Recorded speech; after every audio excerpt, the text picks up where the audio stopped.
दीजिएगा। देनी है तो अख्तर इमान जैसी पूरी पावर दीजिए जो पूरी तरीके से जी जान से आपके साथ खड़ा हो सके, लड़ सके।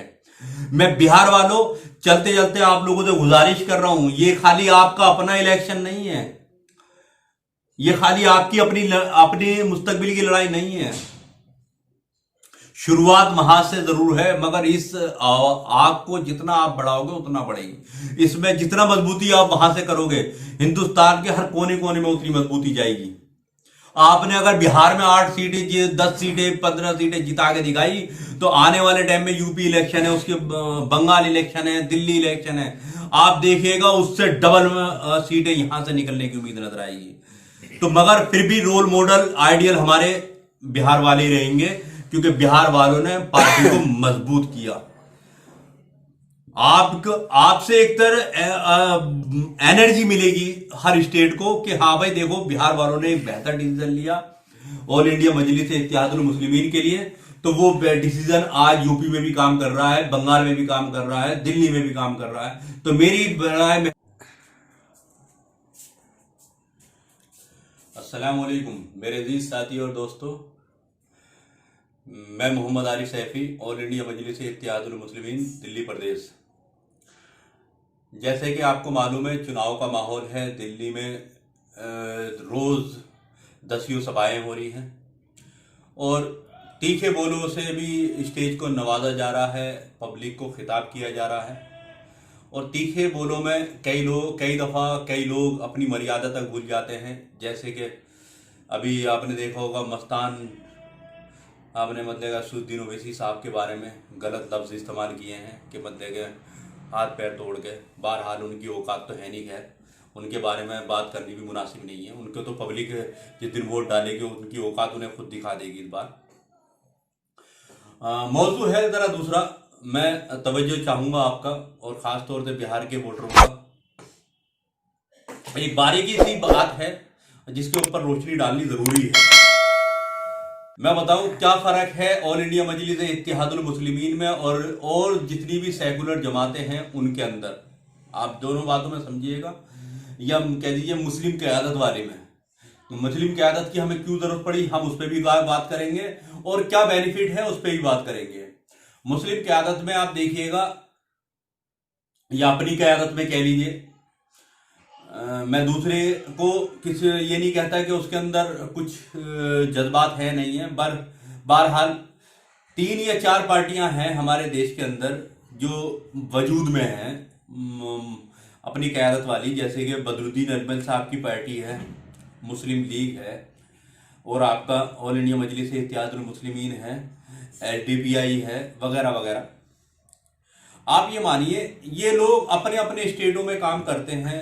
जहाँ बदरुद्दीन अजमल आसाम में हैं, अपने उनकी पार्टी वहाँ मजबूत है, और यहाँ तक कि कौम के लिए फलाह बहबूद के लिए बहुत अच्छा काम कर भी रहे हैं, और वहाँ कौम के लोग मजबूत भी हैं। और ये उनके ऊपर कोई जुल्म होता तो उनके पर्टिकुलर उनकी आवाज़ उठाने वाला अपना कोई आदमी है, उन्हें किसी बैसाखी के सहारे की ज़रूरत नहीं है। वही मुस्लिम लीग का देख लीजिए, वहाँ मुसलमान मजबूत है, और कोई अपनी आवाज़ उठाने की बात होती है तो उनके अपने लोग हैं, हम उन्हें बैसाखी की ज़रूरत नहीं है।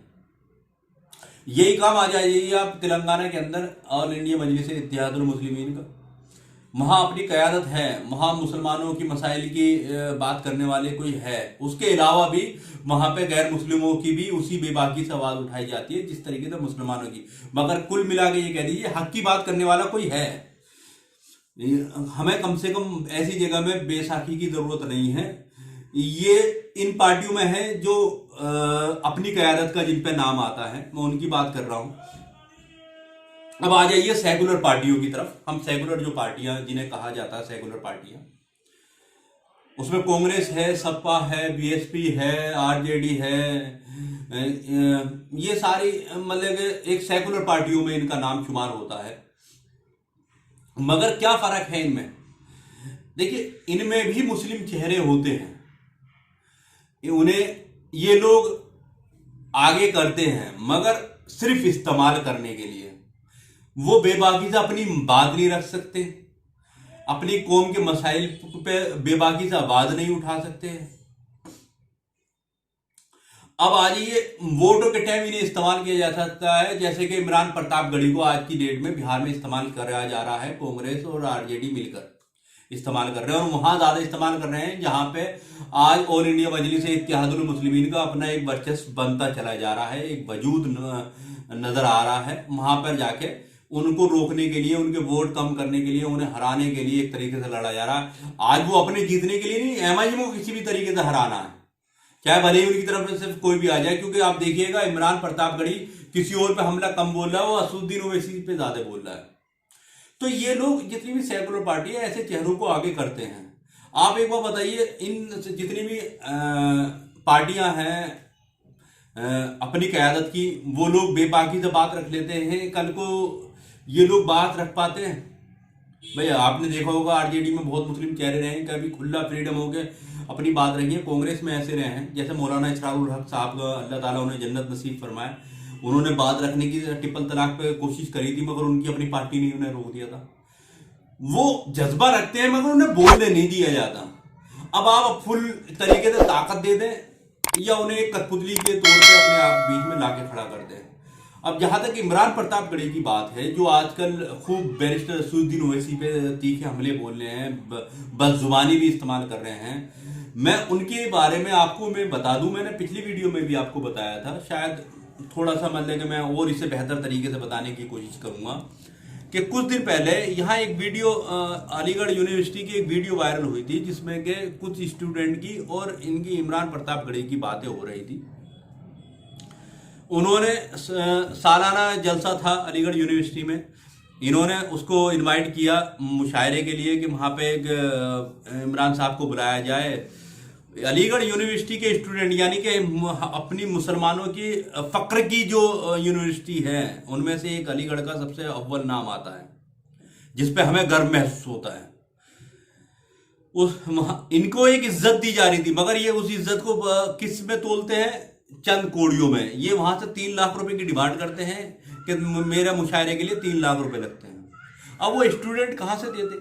इन्हें तो ये होना चाहिए था कि स्टूडेंट मुझे बुला रहे हैं, मुझे मेरी भी इज्जत अफजाई है, मैं खुद उन्हें जाऊं, उनके बीच में जाऊं, मगर ये वहां नहीं गए क्योंकि इन्हें पैसे नहीं मिले। अगर पैसे मिलते तो ये जाते। अब वो स्टूडेंट थे, जो स्टूडेंट है वो कहां से लाएंगे? अपने घर वालों से मांगेंगे कि मुशायरा करवाना, मैं एनुअल प्रोग्राम में एक शायर को बुलाना। तो जाहिर सी बात है वो नहीं मिले। वो वीडियो वायरल हुई, इनकी घटियापन की लोगों ने इंतहा देखी भी, ये इनका किरदार भी लोगों ने देखा। आज यही लोग फ्री में, आपको लगता है कि वहां जाके सभाएं कर रहे हैं, जिस तरीके के हमले बोल रहे हैं बैरिस्टर साहब की तरफ, फ्री में सभाएं कर रहे हैं? नहीं, इन्हें लालच दिया गया है कि किसी तरीके से बैरिस्टर साहब के वोट रोको, एमआईएम के वोट रोको। अब लालच क्या हो सकता है? लालच ये हो सकता है कि आपको राज्यसभा से पहुंचा देंगे हम एमपी बनाकर, या आपको अगली दफा लोकसभा का फिर टिकट मिल जाएगा, या आपको नोटों का बंडल दे दिया होगा, बैग दे दिया होगा। इस तरीके के लालच होते हैं, और ये इलेक्शन खत्म हो जाएगा और ये अपने घर को चले जाएंगे, ये नहीं कि उनके बीच में रहेंगे। जबकि ऑल इंडिया मजलिस इत्तेहादुल मुस्लिमीन को, उनके नुमाइंदों को, वहां की पार्टी के वर्करों को उन्हीं के बीच में रहना है, जाना नहीं है। ये लोग मगर चलते बनेंगे अपना काम खत्म करके। तो आप ऐसे आदमी के ऊपर यकीन करें, या ऐसे आदमी का भाषण सुने जो आदमी अपनी कौम के मुस्तकबिल से पैसे मांगे एक मुशायरे के नाम पे, यानी कि अलीगढ़ यूनिवर्सिटी से हम पैसे मांगे स्टूडेंटों से, या दूसरों की गुलामी करने के लिए, वोट काटने के लिए, कुछ चंद को में जाकर बिहार में जाके वोट काटने का काम करे, वोट को बांटने का काम करे, ये वो ज्यादा इच्छा। आप इसके किरदार को समझ लीजिए बस। इमरान प्रतापगढ़ी सिर्फ और सिर्फ अब कौम को नुकसान पहुंचाने वाला शख्स है। आज तक आप कभी भी देख लीजिएगा, बदरुद्दीन अजमल हो, मुस्लिम लीग हो, एमआईएम है, कभी भी मुस्लिम लीडरशिप पे, यानी कि कोई भी बड़ी लीडरशिप पे हमला करते हुए डायरेक्ट नजर नहीं आएगी आपको, या कोई गलत बयानबाजी करते हुए नहीं नजर आई होगी। अब गलत बयानबाजी करता कौन है? जो इन सेकुलर पार्टियों में बैठे हुए लोग हैं, जैसे कि इमरान प्रतापगढ़ी हुआ। माफ कीजिएगा, नहीं कहना चाहता था, क्योंकि आजकल एक साहब है जिनके ऊपर दुखों का पहाड़ टूट रहा है, वो जेलों के अंदर है, बंद है, मगर फिर भी वो भी उन्हीं में से शामिल है। इस वजह से मुझे मजबूरन उनका नाम लेना पड़ रहा है। आजम खान साहब, या फिर नसीमुद्दीन सिद्दीकी जो भाजपा में थे पहले,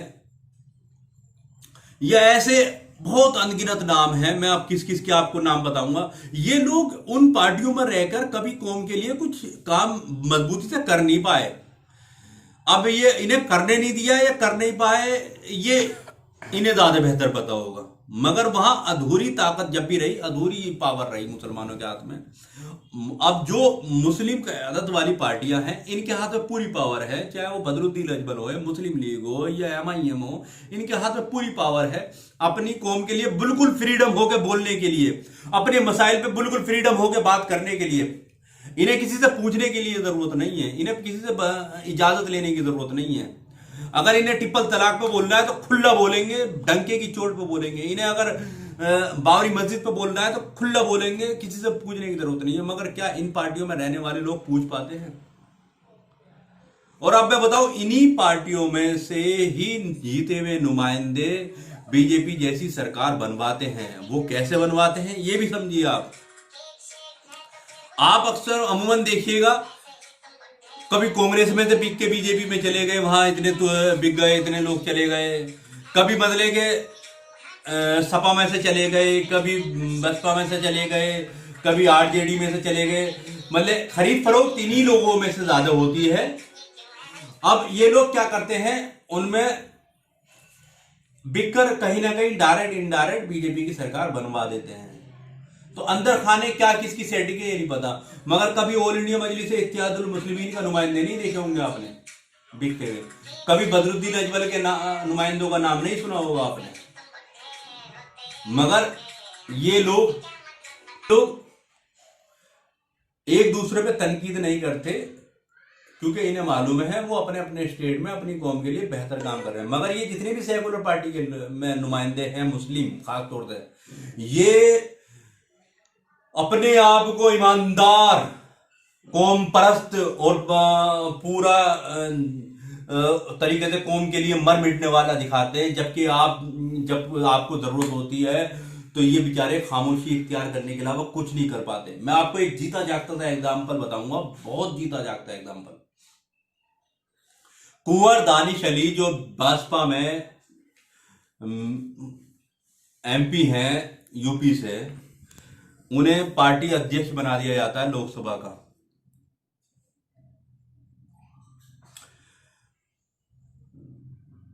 वो कौम के कई मसाइल पे खुला बोले, वहां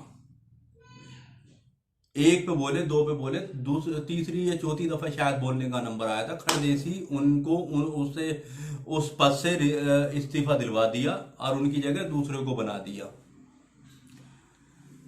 क्यों? क्योंकि मायावती जी को शायद वो बात समझ में नहीं आई कि वह कौम के लिए कोई बात करे, क्योंकि उन्हें तो कठपुतली चाहिए था। अब कुंवर दानिश अली जैसा आदमी कठपुतली तो है नहीं। मगर उन्हें हटाने के बाद उनकी भी जुबान खामोश कर दी गई। तो अब ऐसी अधूरी पावर देके क्या कीजिएगा? देनी है तो अख्तर इमान जैसी पूरी पावर दीजिए, जो पूरी तरीके से जी जान से आपके साथ खड़ा हो सके, लड़ सके। मैं बिहार वालों, चलते चलते आप लोगों से गुजारिश कर रहा हूं, ये खाली आपका अपना इलेक्शन नहीं है, ये खाली आपकी अपनी मुस्तकबिल की लड़ाई नहीं है।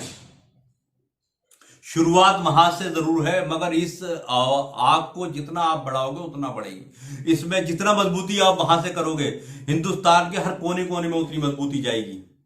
आपने अगर बिहार में 8 सीटें, 10 सीटें, 15 सीटें जिता के दिखाई, तो आने वाले टाइम में यूपी इलेक्शन है, उसके बंगाल इलेक्शन है, दिल्ली इलेक्शन है, आप देखिएगा उससे डबल सीटें यहां से निकलने की उम्मीद नजर आएगी। तो मगर फिर भी रोल मॉडल आइडियल हमारे बिहार वाले रहेंगे, क्योंकि बिहार वालों ने पार्टी को मजबूत किया।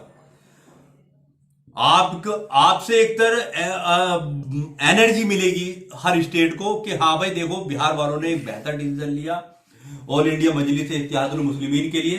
तो वो डिसीजन आज यूपी में भी काम कर रहा है, बंगाल में भी काम कर रहा है, दिल्ली में भी काम कर रहा है। तो मेरी बड़ा मेहरबानी आप लोगों से गुजारिश है, इमरान प्रतापगढ़ी जिसकी कोई औकात नहीं है असदुद्दीन ओवैसी के सामने, ऐसे बहरूपियों से आप बचो और अपने आप को मजबूत करो। आपने 72 साल तक औरों को मजबूत करके देख लिया, एक दफा ऑल इंडिया मजलिस इत्तेहादुल मुस्लिमीन को मजबूत करके देखो और उसके बाद उस पावर को समझो, वरना तो आपको नुकसान तो हर सरकार ने पहुंचाया है, फायदा किसी ने पहुंचाया नहीं। एक दफा कोशिश करके देखो, शायद तो आपको फायदा हो जाए, और मुझे उम्मीद है अल्लाह रब्बुल इज्जत ने चाहा तो आपको फायदा ही होगा। मैं इसी के साथ अपनी बात खत्म करता हूं, इंशाल्लाह इस उम्मीद से कि आप इस बार एक धमाका मचाएंगे बिहार की सियासत में कि ऑल इंडिया मजलिस इत्तेहादुल मुस्लिमीन एक बेहतरीन सीटों से वहां से जीत कर आई है। अल्लाह हाफिज।